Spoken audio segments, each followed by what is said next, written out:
I must tell you, I love being a woman. And I have long felt very fortunate to have been born in a time when women have so many opportunities and choices that even my own mother never had. Yet, of all the barriers women still face, one of the biggest is a lack of confidence and belief in our own worth. Yes, we are women. Hear us roar. Some days. But there are plenty of days we spend beating ourselves up, talking ourselves down, and apologizing for our opinions and questioning the value we bring to decision-making tables. We work hard to do a great job, to keep all the plates spinning and scale the high bars we often set for ourselves. Yet for many women, it's still never enough. No matter how much we squeeze into any 24-hour block, we still feel like we're falling short on some measure, that we're just not enough in some way. If only we were more organized, more disciplined, more assertive, more strategic, more sure of ourselves.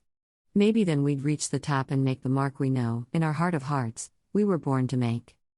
That little voice in our heads just doesn't let up, continually critiquing what we didn't do, what we haven't yet done, and what haven't done well enough. Conduct your own mini-survey and you'll hear so many women share their struggle with imposter syndrome, feeling unworthy or their success and unsure of their ability. It's why I spend so much time writing and speaking to women about courage.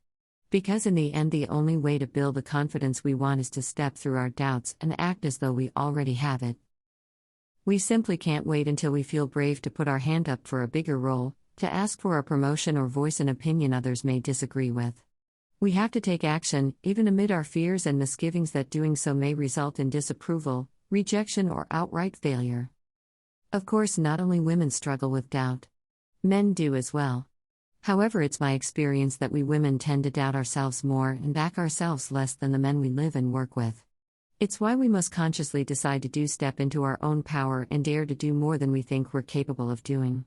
After all true leadership begins on the inside. Changing the world around us starts with changing the world within us. Closing the gender gap will require stepping up, leaning into discomfort, and acting with a confidence we women often wish we had, or had more of. So if you're wondering what you can do to build your confidence, banish your doubt, and make your mark, first look within and ask yourself this question. What would I do today if I were being really brave? Below are 9 ways to get started. 1. Ask for what you want.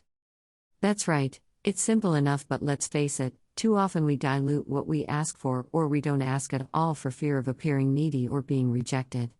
But how can you can't expect to get what you want if you're not willing to ask for it? There's a direct correlation between getting what you want and asking for it. Ask big. 2.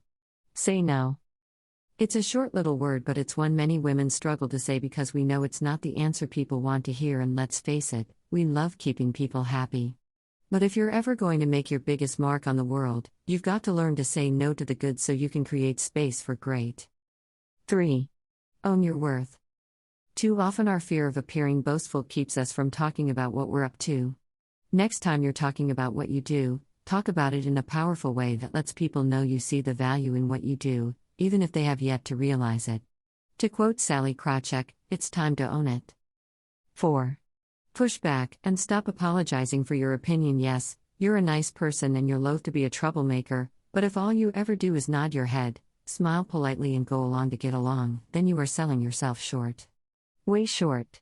As social beings, we are wired to belong to a tribe, but too often we let our fear of disapproval keep us from confidently expressing our opinion. Pushing back is not about being pushy. It's simply owning your right to see things differently than others.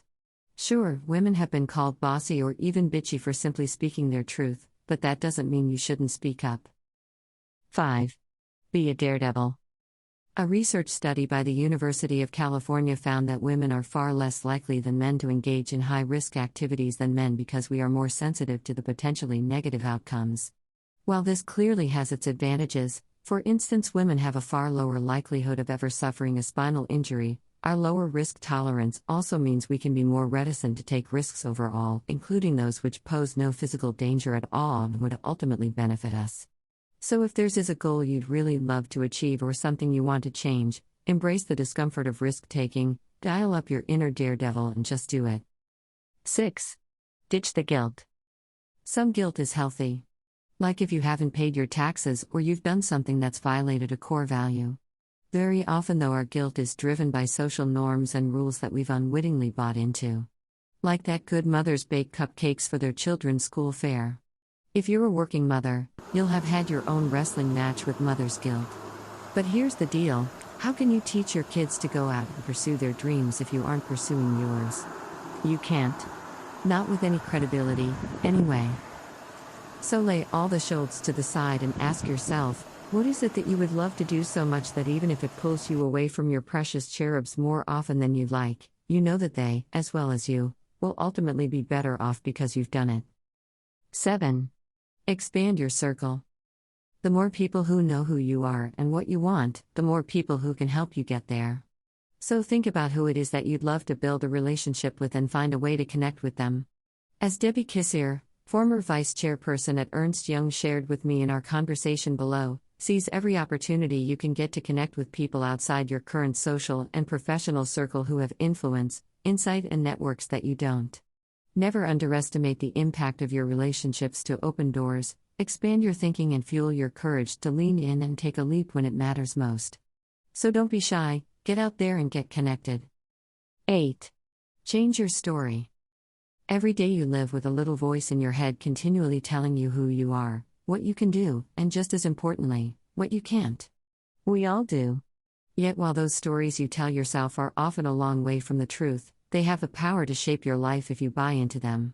So if you've been telling yourself a story that you're too old, too young, too timid, too inexperienced, too pretty, yes, I've heard that one too, or not enough of something to take your seat at the table and be a powerful force for change, try telling yourself another story and see what possibilities open up for you. 9. Risk more rejection. It's not rejection you're afraid of, it's how you will feel because of what you make rejection mean. A personal inadequacy on your part, evidence that you are less than worthy in some way. But it doesn't mean that at all. The truth is that you need to risk a lot of rejections if you want to get ahead in your business, career, and any area of your life.